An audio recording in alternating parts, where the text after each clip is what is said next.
જો તમે ડસ્ટ એટલે કે ધૂળની એલર્જીથી પરેશાન છો તો આ વિડીયો તમને ખૂબ ઉપયોગી થશે. આજના વિડીયોમાં આપણે આયુર્વેદમાં કહેલા 5 બેસ્ટ ઘરગથ્થુ ઉપચાર વિશે જોઈશું કે જે તમને ધૂળને કારણે આવતી છીંક, ઉધરસ અને એલર્જીમાં અદ્ભુત ફાયદો કરશે. મિત્રો, આ ઉપાય એકદમ સરળ છે પણ એટલા જ ઇફેક્ટિવ પણ છે.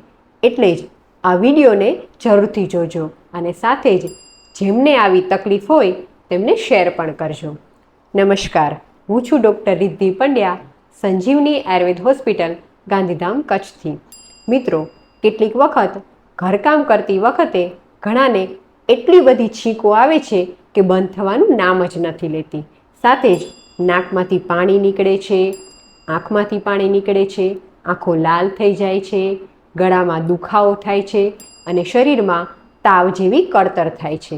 આ બધી તકલીફ થવાનું કારણ એ છે કે ધૂળના રજકણો શ્વાસ મારફતે શરીરની અંદર જાય છે. આ રજકણોમાં ડસ્ટ માઇટ્સ કે પોલન પાર્ટિકલ્સ હોય છે અને જેને કારણે જ આ એલર્જીની સમસ્યા થાય છે અને એટલે જ એને ડસ્ટ એલર્જી કહેવામાં આવે છે. આયુર્વેદમાં આ સમસ્યાને પ્રતિશય કહેવામાં આવે છે અને તે થવાનું મુખ્ય કારણ છે શરીરમાં વાત અને કફ દોષનું વધવું. વાત દોષ વધવાને કારણે નાકમાંથી પાણી નીકળે છે અને છીંકો આવે છે અને સાથે કફ દોષ વધવાને કારણે નાકમાં કફ ભરાઈ જાય છે, નાક બંધ થઈ જાય છે અને સાઇનસમાં કફ ભરાઈ જાય છે. તો ચાલો ધૂળને કારણે થતી આ એલર્જીની સમસ્યામાં આપણે કયા 5 બેસ્ટ ઘરેલું ઉપચાર કરી શકીએ તેના વિશે જોઈએ. તો સૌથી પહેલાં જ્યારે પણ નાકમાંથી પાણી નીકળવાની શરૂઆત થાય ત્યારે તેને કોઈ પણ દવા લઈને બંધ ન કરવું જોઈએ. કારણ કે દવા લઈને આ પાણીને બંધ કરવાથી આ કફ અંદર જામી જશે, જેને પરિણામે સાઇનસ કફથી ભરાઈ જશે અને નાકમાં કફ પુષ્કળ પ્રમાણમાં ભરાયેલો રહેશે. તો તમને પ્રશ્ન થશે કે આ સમયે શું કરવું? તો તેના માટે એકદમ સાદો અને સરળ ઉપાય કરો. તેના માટે થોડુંક તલનું તેલ લ્યો. જો તમને માફક આવતું હોય તો સરસિયાનું તેલ પણ લઈ શકો છો. આ તેલને સહેજ નવશેકું કરો અને તેલને નવશેકું કરી બંને હાથની આંગળીઓના ટેરવા વડે આ તેલથી કપાળના ભાગમાં અને નાકની આજુબાજુ અને શક્ય હોય તો આખા મોઢા પર માલિશ કરો. આ માલિશને આયુર્વેદમાં સ્નેહન કહેવામાં આવે છે. સ્નેહન એટલે કે માલિશ. આવી રીતે 10થી 15 મિનિટ માલિશ કર્યા પછી થોડોક શેક કરો. શેકને આયુર્વેદમાં સ્વેદન કહેવામાં આવે છે. તો આ શેકને કઈ રીતે કરવો જોઈએ? તો આ માટે અજમાનો સૂકો શેક કરવો. તો અજમાના શેક માટે નાનું એવું કોટનનું કપડું લ્યો. તેમાં 2 થી 3 ચમચી અજમો નાખો. ત્યાર પછી આ કપડાને બાંધી તેની નાની પોટલી બનાવી દો. ત્યાર પછી ગેસ પર લોઢીને ગરમ કરો. આ લોઢી પર અજમાની નાની નાની પોટલીને રાખી તે પોટલીને ગરમ કરી અને કપાળના ભાગમાં શેક કરતા જાઓ. આ રીતે શેક કરવાથી તે સાઇનસમાં જામેલો કફ છૂટો પાડે છે અને કફને બહાર કાઢવામાં મદદ કરે છે. જો તમારી સ્કિન સેન્સિટિવ હોય અને અજમાનો શેક કરવાથી સ્કિન લાલ થઈ જતી હોય તો માત્ર કોટન કપડાને લઈ તેનો ગોટા શેક પણ તમે કરી શકો છો. આમ સ્નેહન એટલે કે માલિશ કરવી, ત્યાર પછી સ્વેદન એટલે કે શેક કરવો અને ત્રીજા નંબરે આવે છે નસ્ય. નસ્ય એટલે કે નાકમાં ટીપા નાખવા. તેના માટે તમે તલનું તેલ લઈ શકો છો અથવા તો અણુ તેલ નામની આયુર્વેદની ઔષધિયુક્ત તેલ મળે છે તેનો ઉપયોગ પણ કરી શકો છો. આ તેલને સહેજ નવશેકું કરી તેના 2 ટીપા બંને નાકમાં નાખો. આ રીતે નસ્ય કરવાથી તે અંદર જામેલા કફને બહાર કાઢવામાં મદદ કરે છે. જો તમને આ રીતના નસ્ય કરવાની આદત ન હોય તો તમે સાદી રીતે આમ પણ કરી શકો છો. તેના માટે તેને નવશેકું કરો. ત્યાર પછી તમારી ટચલી આંગળીને આ તેલમાં બોળી તેને બંને નાકમાં ફેરવી દો. માત્ર આટલું જ કરવાથી પણ કફને બહાર કાઢવામાં મદદ મળી રહે છે. અને એટલું જ નહીં, જ્યારે પણ તમે બહાર જાઓ અથવા તો ઘરકામ કરવાની શરૂઆત કરો ત્યારે પણ આવી રીતે તેલવાળી આંગળી કરી અને બંને નાકમાં જો ફેરવી દેવામાં આવે તો તેનાથી ધૂળના રજકણો અંદર જતા અટકે છે અને તેને કારણે નાકમાંથી પાણી નીકળતું નથી અને સાથે જ છીકો પણ આવતી નથી.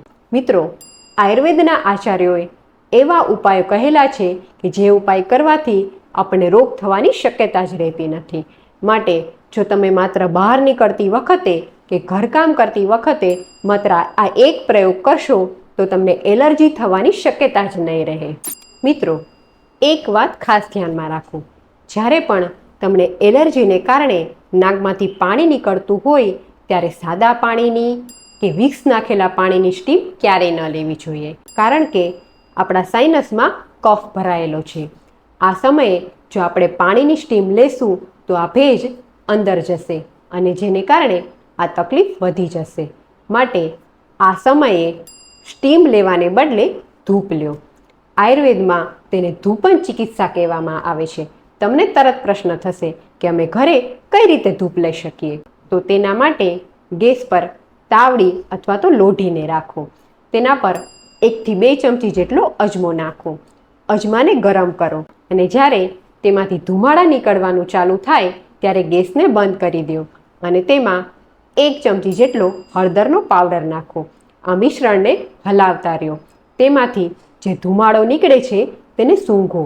માત્ર આટલું જ કરવાથી તે નાકમાં જમેલા કફને બહાર કાઢવામાં બહુ જ ફાયદો કરે છે.